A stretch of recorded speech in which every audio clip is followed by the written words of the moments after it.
Hello friends, my name is Umesh Paliwal. I am the को founder of investor zone. दोस्तों, next week एक बड़ा ही interesting IPO open होने वाला है जिसका नाम है श्याम मेटालिक्स एंड एनर्जी। दोस्तों, ये कंपनी स्टील मैन्युफैक्चरिंग में है और अगर आप देखोगे स्टील का दाम, स्टील के जो रेट्स है मार्केट के अंदर, वो डिकेडल हाई पे हैं। आप जितने भी स्टील के स्टॉक्स मार्केट में उठा के देखोगे पिछले 6 महीने के अंदर, तो सारे के सारे ऑल टाइम हाई पे चल रहे हैं। तो इसका मतलब है कि स्टील की डिमांड बहुत ज्यादा है मार्केट में और इसी का फायदा उठाने के लिए श्याम मेटालिक्स एनर्जी का आईपीओ मार्केट में आ रहा है। क्योंकि होता क्या है दोस्तों, जब किसी चीज की डिमांड बहुत ज्यादा होती है तो अगर उसका आप आईपीओ लेके आते हो तो आपको अच्छी वैल्यूएशन भी मिलती है, प्लस इजीली वो मार्केट के अंदर आईपीओ भर भी जाता है।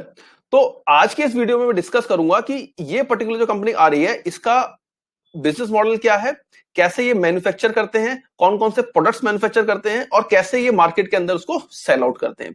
तो चलिए शुरू करते हैं। तो जैसा कि पहली स्लाइड आप देख रहे हैं, यहां पे मैं डिस्कस करूंगा कि इनके पास कौन कौन से प्रोडक्ट मार्केट के अंदर है। तो इस स्लाइड को शुरू करने से पहले आपको एक चीज इंपॉर्टेंट बताना चाहूंगा कि जो स्टील की मैन्युफैक्चरिंग होती है वो दो टाइप के स्टील मैन्युफैक्चर किए जाते हैं। एक स्टील होता है जिसको हम कहते हैं वर्जिन स्टील या न्यू स्टील, जो मार्केट में यूज होता है। सेकेंड होता है स्क्रैप स्टील। ठीक है, तो इन दोनों टाइप के स्टील्स को बनाने के लिए दो अलग अलग रॉ मटेरियल लगते हैं। तो जैसा कि आप स्क्रीन पे देख रहे हैं, सबसे पहला इनका प्रोडक्ट है पैलेट्स। पैलेट्स बेसिकली होती हैं आयरन ओर की बॉल्स, और ये आयरन ओर की बॉल्स यूज होती हैं स्टील मैन्युफैक्चरिंग के लिए। जो न्यू स्टील होता है उसको मैन्युफैक्चर करने के लिए पैलेट्स यूज किया जाता है। सेकंड है स्पॉन्ज आयरन। जो मैंने आपको बताया कि दो टाइप के स्टील होते हैं, एक वर्जिन स्टील एंड एक स्क्रैप स्टील। तो स्क्रैप स्टील अगर आपको बनाना है तो उसके लिए स्पॉन्ज आयरन यूज किया जाता है। थर्ड प्रोडक्ट है बिलेट्स। बिलेट्स क्या होता है बेसिकली कि मार्केट में मान लेते हैं कस्टमर है, वो ये चाहता है कि मेरे को बार की फॉर्म में स्टील मिले या मेरे को रॉड की फॉर्म में स्टील मिले, तो उसको बार की फॉर्म में बनाने के लिए या रॉड की फॉर्म में बनाने के लिए या कोई और पर्टिकुलर शेप देने के लिए बिलेट्स का इस्तेमाल होता है। अब ये तो हो गया बेसिकली कि जहां हमने रॉ मटेरियल की स्टडी करी कि रॉ मटेरियल कौन कौन से चाहिए होते हैं, न्यू स्टील, वर्जिन स्टील या फिर स्क्रैप स्टील बनाने के लिए। तीसरा हमने देखा बिलेट्स, जो यूज होता है किसमें, एक पर्टिकुलर शेप देने के लिए। लेकिन इसके अलावा ये एक फाइनल प्रोडक्ट भी आपको मार्केट में बना के देते हैं। तो इनके फाइनल प्रोडक्ट तीन इंपॉर्टेंट है दोस्तों। एक टीएमटी बार, जिसका आपने सुना ही है नाम। Structure steel. Structure steel basically क्या होता है, स्ट्रक्चर खड़े करने के लिए यूज किए जाते हैं। जैसे आपने देखा होगा ट्रांसमिशन लाइंस, बड़ी बड़ी ट्रांसमिशन लाइन खड़ी होती है, तो वो कैसे खड़ी होती है, नीचे एक स्ट्रक्चर बनाया जाता है, फिर उसके ऊपर स्ट्रक्चर लगाया जाता है, फिर ऐसे करते करते एक ट्रांसमिशन लाइन ओपन की जाती है, या स्टील वायर्स होती हैं। तो ये तीन इंपॉर्टेंट प्रोडक्ट जो है इनके मार्केट के अंदर अवेलेबल है। तो इनका यूज क्या है, देखिए, कंस्ट्रक्शन ऑफ बिल्डिंग, जब भी बिल्डिंग बनती है तो टीएमटी बार यूज होते हैं। ट्रांसमिशन टावर अगर आपको बनाना है तो वहां पर स्ट्रक्चर स्टील यूज होता है। इंडस्ट्री का कोई शेड बनाना है तो वहां पर आपका स्ट्रक्चर स्टील यूज होता है।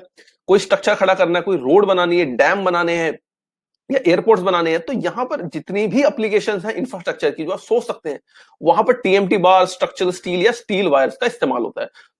ठीक है, और इनका पांचवा जो प्रोडक्ट है वो है फेरो एलॉय।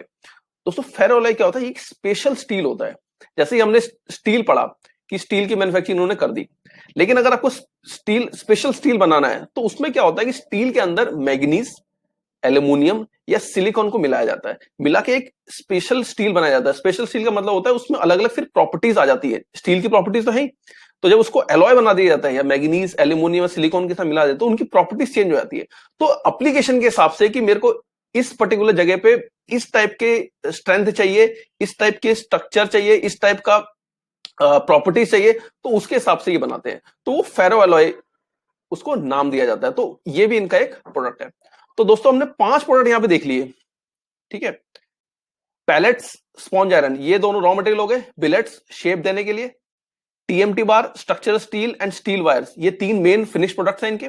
फेरो एलॉय जो होता है स्पेशल स्टील होता है। तो इसमें से जो नंबर 3 है बिलेट्स और जो नंबर 5 है फेरो एलॉय, दोस्तों ये जो प्रोडक्ट्स हैं ये हाई मार्जिन प्रोडक्ट्स हैं। हाई मार्जिन प्रोडक्ट्स का मतलब ये होता है कि कंपनी इन पे सबसे ज्यादा मार्जिन कमाती है, सबसे ज्यादा प्रॉफिट कमाती है। तो इनका मेन फोकस भी रहता है ना, इन प्रोडक्ट्स पे ज्यादा रहता है।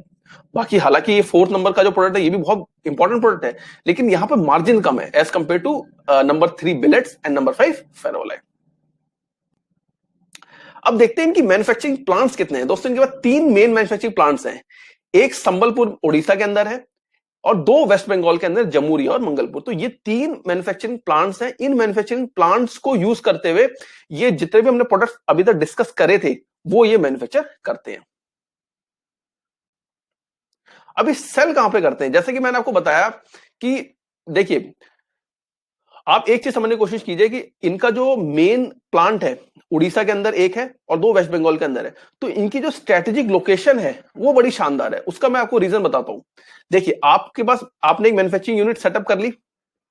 जब आपने मैन्युफैक्चरिंग यूनिट सेटअप कर ली, उसमें 2 इंपॉर्टेंट चीजें हैं। एक तो आपका रॉ मटेरियल टाइम पे पहुंच जाए, उसमें ट्रांसपोर्टेशन कॉस्ट कम लगे। दूसरा, जब आपका फिनिश प्रोडक्ट बने तो वो मार्केट में इजीली पहुंच जाए। तो आपका जो प्लांट की लोकेशन है, अगर वो स्ट्रेटेजिक लोकेशन है जहां पर मेरे को रॉ मटेरियल इजीली मिल रहा है, प्लस मैं मार्केट के अंदर अपना प्रोडक्ट इजीली भेज पा रहा हूं, ट्रांसपोर्टेशन कॉस्ट कम लग रही है, तो वहां पर क्या होता है, उन कंपनीज को एडवांटेज होता है, क्योंकि वहां पे आपके क्या होते हैं, मार्जिन ज्यादा हो जाते हैं, क्योंकि आपका ऑपरेशनल मार्जिन, ऑपरेशनल की जो एक्सपेंसेस है वो कम हो जाते हैं। तो अगर मैं इसके प्लांट की लोकेशन देखूं, तो इंडिया में अगर आप देखोगे, जो आयरन ओर जो स्टील बनाने के लिए यूज होता है, या अगर आपको फेरो एलॉय बनाने हैं जहां पर मैग्नीज सिलिका का यूज करना है, तो जो ईस्ट इंडिया की बेल्ट है, उस बेल्ट में सबसे ज्यादा ये मिलते हैं। तो इनकी जो आप लोकेशन देखोगे प्लांट की, उड़ीसा, वेस्ट बंगाल, तो वो उन बेल्ट से काफी नजदीक है, तो इसको एक वहां पे फायदा हो जाता है। दूसरा, इनके जो 2 मेन प्लांट है, देखो संबलपुर के अंदर जो प्लांट है और जो जमुरिया का प्लांट है, ये 2 प्लांट ऐसे हैं जहां पर रेलवे लाइन बहुत नजदीक है।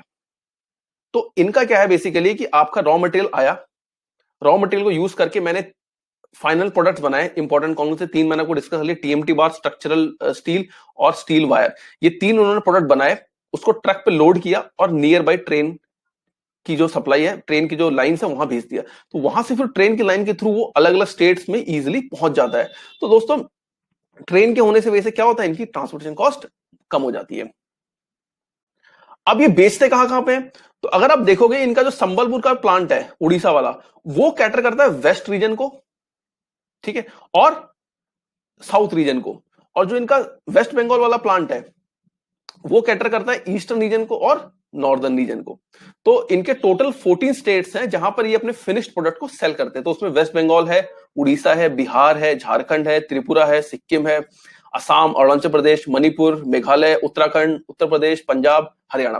तो ये मेन स्टेट्स है जहां पर ये आज की डेट में अपने प्रोडक्ट्स को सप्लाई कर रहा है। और ये जो मार्केट के अंदर सेल करते हैं अपने प्रोडक्ट्स को, वो SCL नाम का एक ब्रांड है इनका, जो ये सेल करते हैं।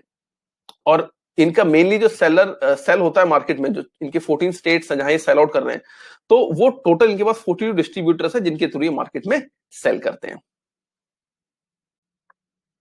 अब इनके क्लाइंट्स कौन कौन से हैं? तो इनके पास दोस्तों डोमेस्टिक और इंटरनेशनल दोनों क्लाइंट्स हैं। डोमेस्टिक में Jindal steel, Jindal stainless steel, रिमझिम इस्पात लिमिटेड। इंटरनेशनल क्लाइंट्स में बड़े बड़े क्लाइंट्स जैसे नॉरकॉम हो गया, या पॉस्को हो गया, जेएम ग्लोबल रिसोर्सेज हो गया, गोइंका स्टील प्राइवेट लिमिटेड, या विजयश्री स्टील प्राइवेट लिमिटेड। तो कहने का मतलब यह है कि डोमेस्टिक और इंटरनेशनल दोनों क्लाइंट इनके पास अच्छे हैं। इनकी जो मैन्युफैक्चरिंग यूनिट है वो स्ट्रेटेजिक लोकेशन पे अवेलेबल है, जहां पे इनको transportation cost in the form of raw material and transportation cost in the form of sending the material to the finish states में, वो ट्रांसपोर्टेशन कॉस्ट बचती है। और प्लस इनके पास A to Z प्रोडक्ट्स हैं जो मार्केट के अंदर स्टील कंपनीज के पास होने चाहिए। तो दोस्तों, आशा करता हूं ये वीडियो आपको पसंद आया होगा। यहां मैंने डिस्कस किया कि इनका बिजनेस मॉडल क्या है, कैसे ये मैन्युफैक्चरिंग करते हैं, कहां कहां इनके प्लांट्स हैं और कौन कौन से स्टेट में सेल करते हैं। आने वाले 2-3 वीडियो में और बनाऊंगा जहां पे मैं इनको डिस्कस करूंगा कि इसके फाइनेंशियल्स क्या है। जब इसका प्राइस बैंड डिसाइड हो जाएगा तो हम डिस्कस करेंगे कि मार्केट के अंदर जो पीयर्स अवेलेबल हैं, उन पीयर्स की वैल्यूएशन इसके वैल्यूएशन के कंपैरिजन में कितनी है, क्या ये आईपीओ सस्ता है या महंगा है, ठीक है। लेकिन बिजनेस मॉडल के हिसाब से देखा जाए तो काफी अच्छी कंपनी लगती है। तो लास्ट में आपसे रिक्वेस्ट करूंगा कि अगर अभी तक आपने हमारा चैनल सब्सक्राइब नहीं किया है तो उसको जरूर सब्सक्राइब कीजिए। आने वाले समय में ऐसे ही इंटरेस्टिंग वीडियो अलग अलग कंपनीज के मैं आपके लिए लाता रहूंगा। धन्यवाद।